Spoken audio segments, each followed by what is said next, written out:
Ladies and gentlemen, my name is Matt, I am the American-Canadian Gamer, and it's Smissmas! This means that Santa's gonna come and bring us new hats, festive weapons, and crates, and we're all gonna horrifically murder each other with the spirit of Smissmas. But this year, the Smissmas update has seen some weapon changes as well, and let's get the little ones out of the way first, and then we'll talk about a couple more substantial changes. First up, we have a couple soldier items, the Battalion's Backup and the Conqueror. The Battalion's Backup now grants an additional 20 health, and that's a nice little buff that does make it a little better suited for offense than it was before, so we might see more people using it. What we're really going to see people using is the Conqueror, which now regenerates 2 health per second on the soldier, similar to how the Cozy Camper regenerates health for the sniper. Now, the 2 health per second isn't very much, but it does help if you don't have a medic to heal you or dispensers nearby, and if you stack it with the black box, you can regenerate health really quick, and it also helps negate some of the afterburn damage from pyros. Generally, pyro fire will deal 6 damage per second, so you can cut that down to 4 damage, but a lot of pyros use the degreaser, and the degreaser only deals 4 damage a second, so you essentially cut the afterburn damage of the degreaser in half. So if the enemy team is stacking a lot of pyros, and you really want to play soldier, then take the Conqueror, and combine it with either the black box or the Liberty Launcher. The black box will let you regenerate health alongside the Conqueror to really make pyro fire damage a lot less of a threat, but if they're reflecting those rockets, then use either the Liberty Launcher or the direct hit, which are much harder to reflect. Equipping the Conqueror is going to make dealing with pyros a lot less painful. Literally. Next up for the Scout, we have the Flying Guillotine and the Criticola. The Flying Guillotine only saw a minor little change. You can now right-click to throw it as well as left-click, but the Criticola is the one that got the buff. Now, while you're under the effects of Criticola, instead of taking 25% extra damage, you will only take 10% extra damage, which is a really nice change, because really taking 25% extra damage was not worth the bonuses that the Criticola granted. So I think having that reduced to 10% does make the Criticola a lot more viable. Granted, you're still very much a glass cannon, and you're still very vulnerable to a lot of things, but it does make using the Criticola much more viable than it was before. Okay, now that we got the little changes out of the way, let's talk about the big changes, and the first one that I really want to talk about is the Soda Popper. Holy sh**, Batman. Hype has been completely reworked into hype mode. Now when your hype meter is full, you can right-click to activate hype mode, which grants you a total of 5 air jumps. 5 air jumps. Think about that for a second.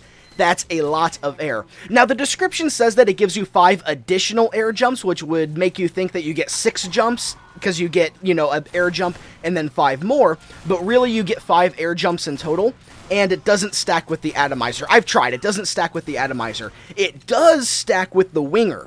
So if you activate hype mode, pull out the winger, and then do all of your jumps, you will get a lot of air. It is really making the winger very good. So hype mode and the winger, really good combination for getting up in the air and getting behind enemy lines. This thing, people don't look up. You're up where soldiers rocket jump. Like, people don't see you coming. You land behind them and you can just take people out. This thing is incredible now. Now, granted, I'm going to miss the ability to deal, like, massive burst damage with the Soda Popper, but it's all about the hops now. It is all about the hops. And I do foresee a lot of map abuse with this thing. I mean, a lot of map abuse. There's a lot of areas scouts can potentially jump off the map and loop around the outside of the map and then jump back onto it behind everything. So I won't be surprised one bit when this weapon gets nerfed, because I really think it's going to. So enjoy it while you can. Next up, we have the Short Circuit for the Engineer, which got a nice buff that it really needed. Because, I mean, let's be honest, nobody liked the Short Circuit. When it showed up to parties, it just sat in the corner acting all awkward, and now everybody wants to dance with it. It's had a massive increase in its rate of fire. It's practically fully automatic now, and its metal cost has been reduced to 5, so not only does it fire much faster, you can hold the trigger a lot longer.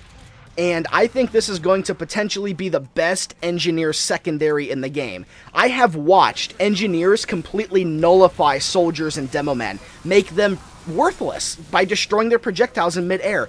I mean, I wish I'd gotten this on camera, but I had an Engineer on my team single-handedly make a Kritzkrieg Demo Man 100% useless. Destroyed his stickies mid-air as they were being fired.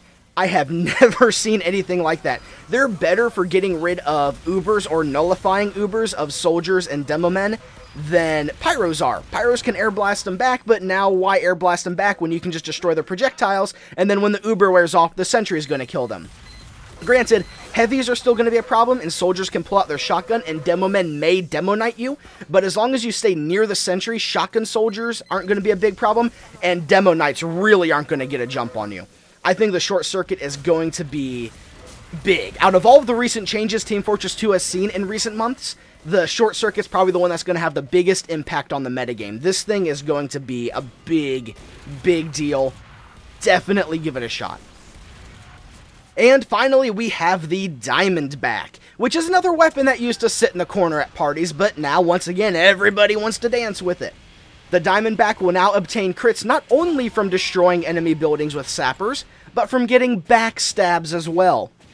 I cannot express how overjoyed I am by this, because I've been wanting a weapon like this for the Spy forever. I thought it would be a knife where you get a backstab, then it gives you a guaranteed crit, but rolling it into the Diamondback is a really neat idea, because now if you walk up, you backstab an engineer, you sap all of his stuff, let's say a dispenser, a tele, a sentry, and then killing the engineer, that's 4 crits with your weapon right there, assuming that you do destroy the buildings as well.